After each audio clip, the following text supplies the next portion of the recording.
Hello बच्चों, आज हम लोग बात करेंगे एक बार फिर से मॉलिक्यूलर बेसिस ऑफ इनहेरिटेंस के एक बहुत ही इम्पोर्टेंट टॉपिक। इसके पहले बच्चों हम लोगों ने ट्रांसक्रिप्शन का बेसिक पढ़ा था।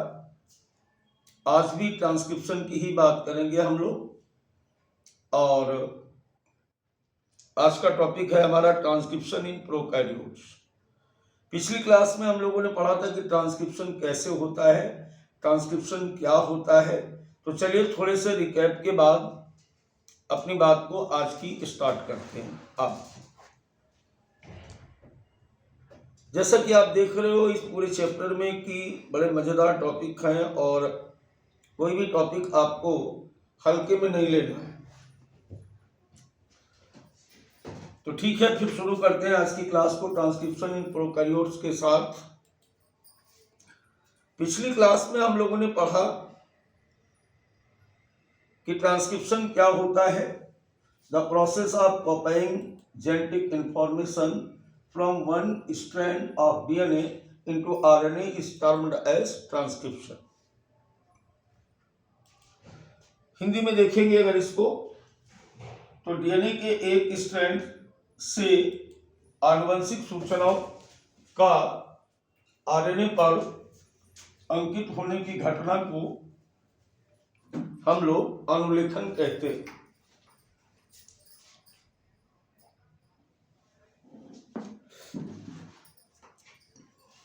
इस पूरी प्रक्रिया के अंतर्गत डीएनए के दोनों स्ट्रैंड में से कोई एक स्ट्रैंड एमआरएनए को बनाएगा या आरएनए को बनाएगा, और इस प्रकार डीएनए से आरएनए के बनने की घटना को हम ट्रांसक्रिप्शन कहते हैं। ये बात हमारी आपकी पहले हो चुकी है। एक बात और आपको याद दिलाना चाहेंगे यहाँ पर हम, इसके बाद प्रोकैरियोट को स्टार्ट करते हैं। वो बात है बच्चों कि पूरा डीएनए कभी भी ट्रांसक्रिप्शन नहीं करता है। डीएनए का कुछ भाग लगभग 2% के आसपास ही प्रोटीन सिंथेसिस में पार्टिसिपेट करता है या ट्रांसक्रिप्शन को कंप्लीट करता है। उस पार्ट को हम लोग ट्रांसक्रिप्शनल यूनिट या अनुलेखन की इकाई कहते हैं। डीएनए का वो पार्ट जो ट्रांसक्रिप्शन में पार्टिसिपेट करता है उसे हम ट्रांसक्रिप्शन यूनिट कहते हैं।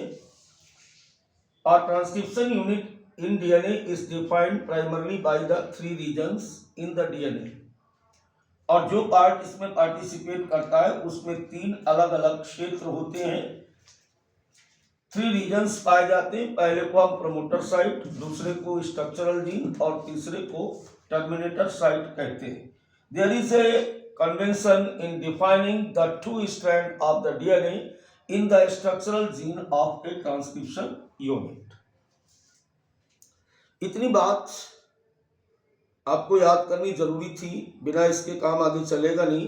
एक बार इस फोटोग्राफ को भी देख ले। एक ये डीएनए का सेगमेंट है जो कि ट्रांसक्रिप्शन करने के लिए तैयार है। जैसा कि मैंने कहा कि इस पार्ट को हम क्या कहते हैं, ट्रांसक्रिप्शनल यूनिट कहते हैं। और प्रत्येक ट्रांसक्रिप्शनल यूनिट पर 3 साइट होते हैं। एक तो प्रमोटर साइट, दूसरा स्ट्रक्चरल जीन, और बच्चों तीसरा पार्ट इसका होता है टर्मिनेटर साइट। अब इनका मतलब क्या है? मतलब यह है कि प्रमोटर साइट से enzyme DNA dependent RNA polymerase आकर के अटैच होगा। स्ट्रक्चरल जीन क्या करेगा? कोडिंग करेगा एमआरएनए की। और टर्मिनेटर साइट वो होती है जहां से हमारा ट्रांसक्रिप्शन समाप्त होगा। तो चलिए इतनी बातें समझने के बाद अब हम लोग डायरेक्ट आ जाते हैं कि प्रोकैरियोट्स में किस प्रकार से ये प्रक्रिया प्रारंभ होती है। देखिए, प्रोकैरियोट्स में प्रक्रिया प्रारंभ हो इसके लिए सबसे पहले हमें एक बात ध्यान रखनी है यहाँ पर कि transcription in prokaryotes occurs in cytoplasm. पहले पॉइंट पर ध्यान दें।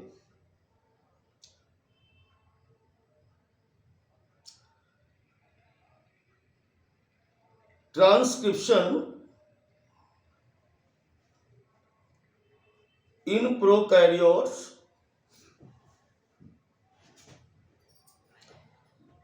completed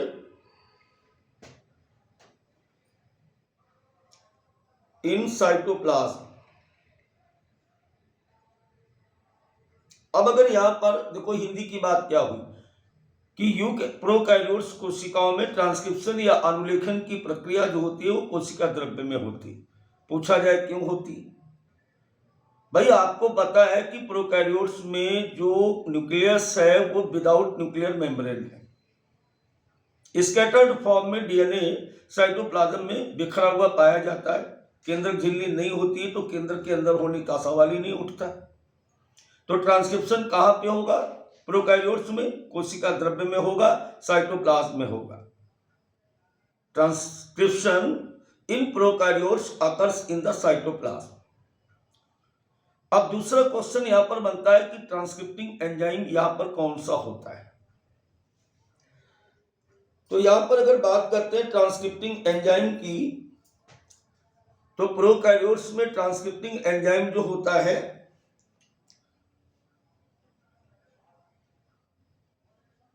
ट्रांसक्रिप्टिंग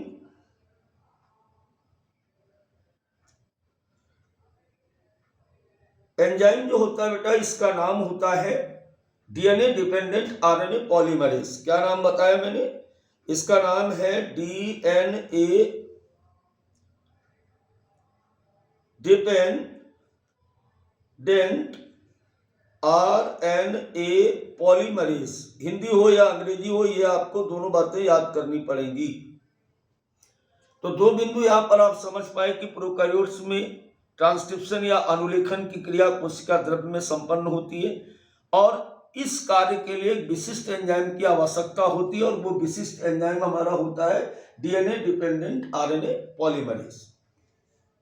यहां पर एक खास बात आपको समझनी पड़ेगी कि ये जो डीएनए डिपेंडेंट आरएनए पॉलीमरेज है प्रोकैरियोट्स में एंजाइम है ना, तो कई सारी पॉलीपेप्टाइड चेन से मिलकर के बना होता है। आरएनए पॉलीमरेज की अगर बात करें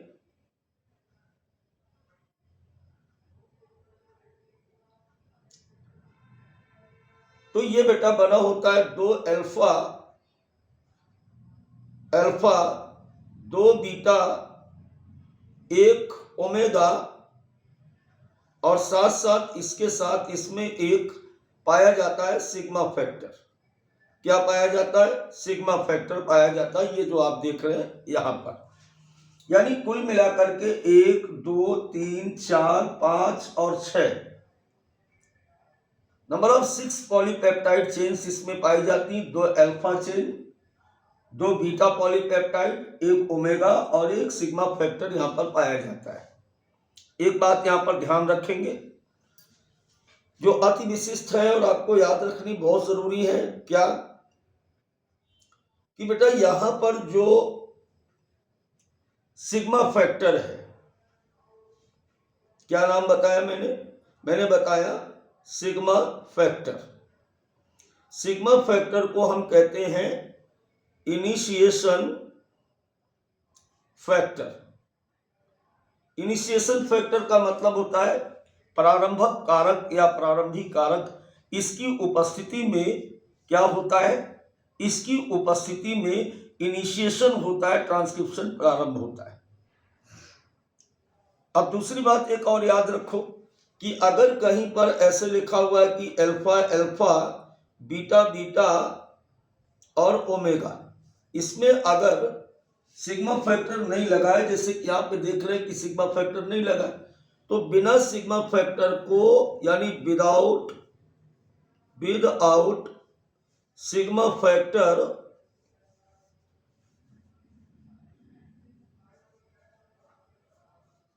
एंजाइम कॉल्ड कोर एंजाइम। ये बात भी आपको याद रखनी। दोबारा से सुन ले कि ट्रांसक्रिप्शन कोशिका द्रव्य में होता है। ट्रांसक्रिप्शन के लिए एक एंजाइम की जरूरत है जिसका नाम है DNA dependent RNA polymerase. DNA dependent RNA polymerase 2 alpha 2 beta 1 omega 1 sigma factor से मिलकर के बना हुआ है। ये क्या होती है? ये पॉलीपेप्टाइड चेन है। क्योंकि सारे एंजाइम प्रोटीन के बने होते हैं और प्रोटीन बिना पॉलीपेप्टाइड के नहीं बन सकता है। इतनी बात यहां पर क्लियर होगी। अगर सिग्मा फैक्टर लगा हुआ है और नहीं लगा हुआ है तो बचे हुए एंजाइम को हम क्या कहते हैं? कोर एंजाइम कहते हैं। इतनी बात समझने के बाद अब हम लोग बात करेंगे कि इसमें यानी प्रोकैरियोट्स में किस प्रकार से क्या होता है, प्रोकैरियोट्स में किस प्रकार से ट्रांसक्रिप्शन की क्रिया संपन्न होती है, यानी प्रोसेस की बात करते हैं।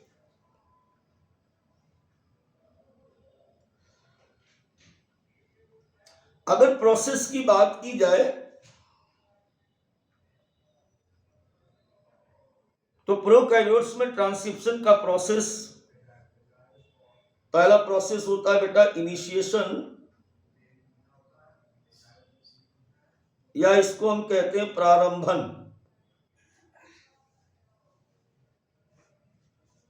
शुरुआत। दूसरा कहलाता है एलोंगेशन, इसका हिंदी में होता है श्रृंखला का दीर्घीकरण।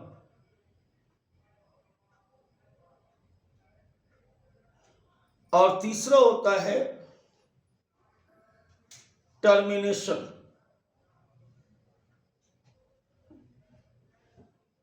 अब टर्मिनेशन से क्या मतलब है?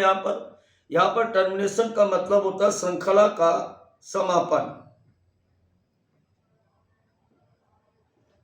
इन तीन प्रक्रियाओं के द्वारा प्रोकैरियोट्स में अनुलेखन की क्रिया को संपन्न किया जाता है। चलिए बात को स्टार्ट करते हैं इनिशिएशन के साथ।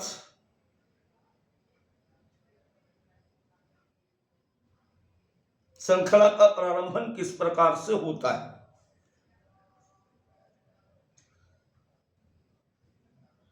इसमें क्या होता है, जैसे कि अभी हमने क्या बताया कि initiation is catalysed by sigma factor, क्योंकि उसका नाम ही क्या था? इनिशिएशन फैक्टर था।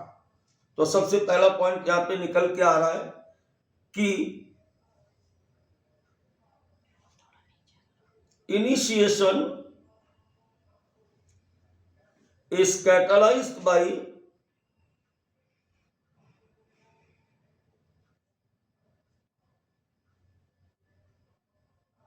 Sigma factor.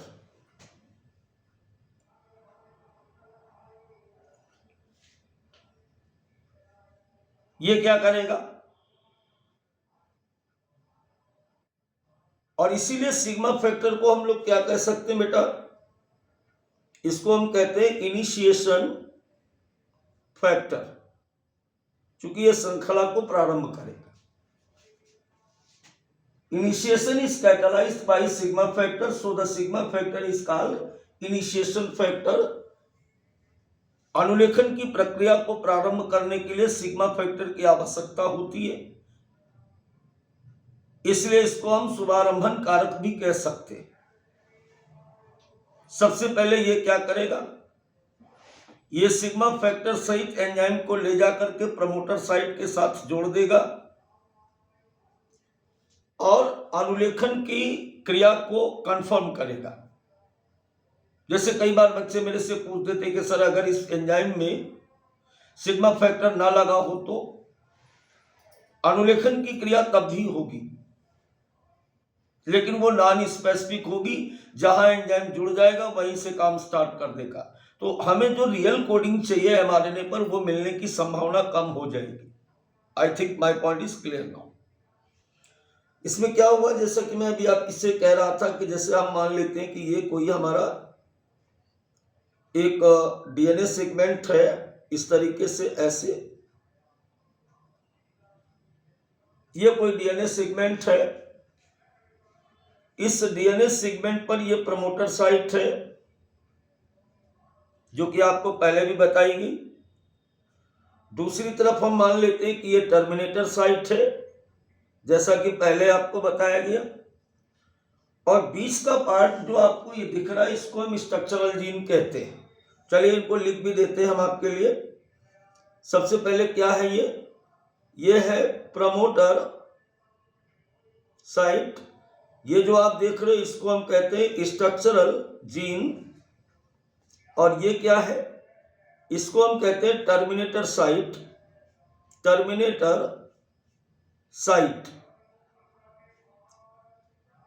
अब क्या होगा, मैंने क्या कहा कि सबसे पहले सिग्मा फैक्टर जा करके, जैसे ये अपन मान लेते हैं कि ये यहां पर सिग्मा फैक्टर युक्त एक एंजाइम था, यहां पर जाके बाइंड हो गया।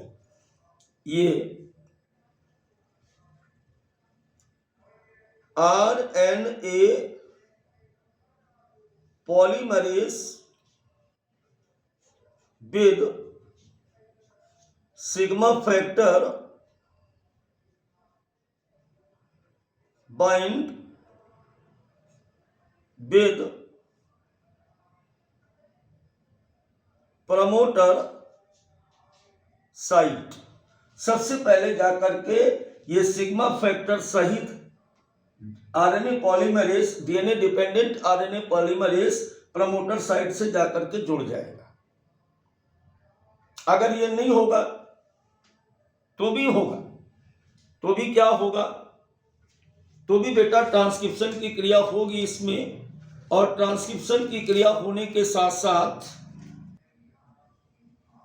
कोर एंजाइम के साथ, RNA polymerase with sigma factor bind with the promoter site. और जैसे बेटा ये यहाँ पर जुड़ता है, इसके जुड़ते ही हमारी ट्रांसक्रिप्शन की प्रक्रिया स्टार्ट हो जाती है। अब हमारा दूसरा स्टेप आता है। दूसरा स्टेप बेटा हमारा होता है इलॉन्गेशन। इलॉन्गेशन का मतलब क्या है?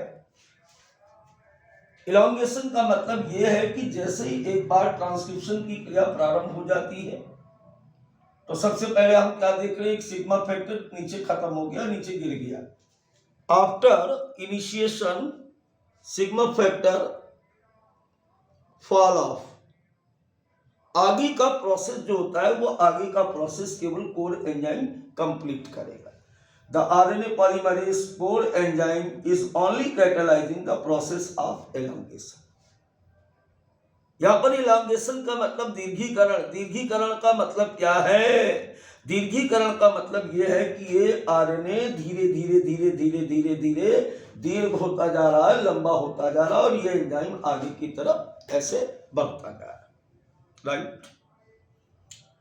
अब तीसरे प्रोसेस की अगर बात करें तो तीसरा प्रोसेस बेटा हमारा कहलाता है टर्मिनेशन, यानी श्रृंखला का समापन। श्रृंखला के समापन के लिए क्या हुआ? अब मान लेते हैं कि यहां तक मान लेते हैं इस जगह पर कि इस तरीके से ये बनते बनते बनते बनते यहां तक ये ऐसे आ गया, ये एमआरएनए आ गया और ये हमारा कोर एंजाइम था।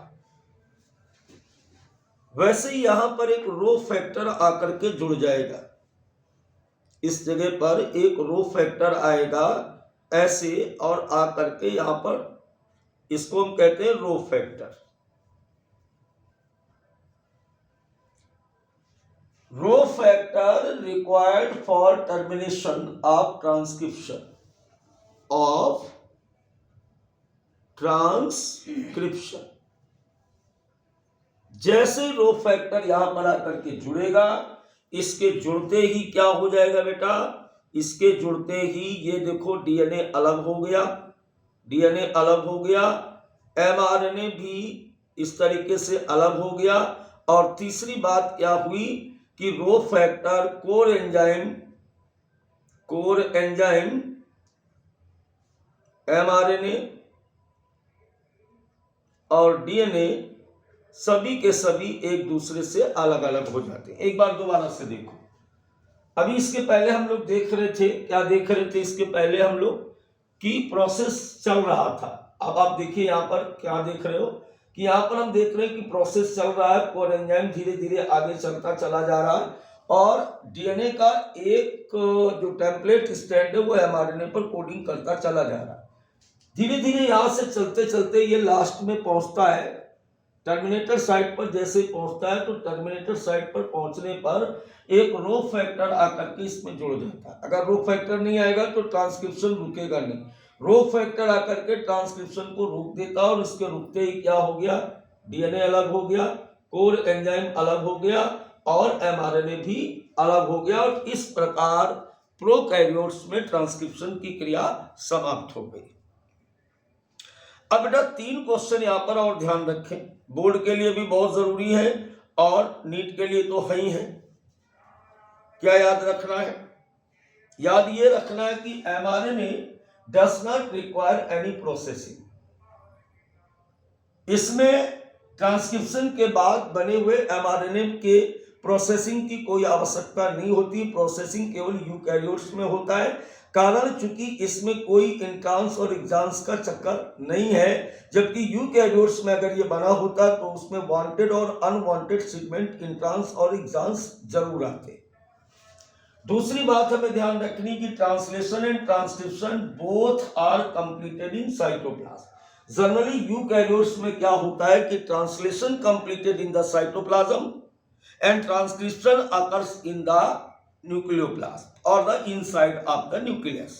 लेकिन यहां पर हम क्या देख रहे हैं कि दोनों ही प्रक्रियाएं कोशिका द्रव्य में पूरी होती हैं। क्लियर? तीसरी बात बच्चों, यहां पर एक बात और ध्यान रखो कि कई बार ऐसा देखा गया है कि ट्रांसक्रिप्शन के पूरा होने से पहले ही प्रोकैरियोट्स में ट्रांसलेशन की क्रिया स्टार्ट हो जाती है, यानी many times the translation can begin much before the mRNA is fully transcript. अनुलेखन की प्रक्रिया के पूरा होने से पहले ही ट्रांसलेशन प्रोकैरियोट्स में स्टार्ट हो जाता है। तो मैं आशा करता हूं कि आज आपको सारी बातें समझ में आई होंगी। फिर मिलते हैं एक नई क्लास के साथ, तब तक के लिए बाय बाय।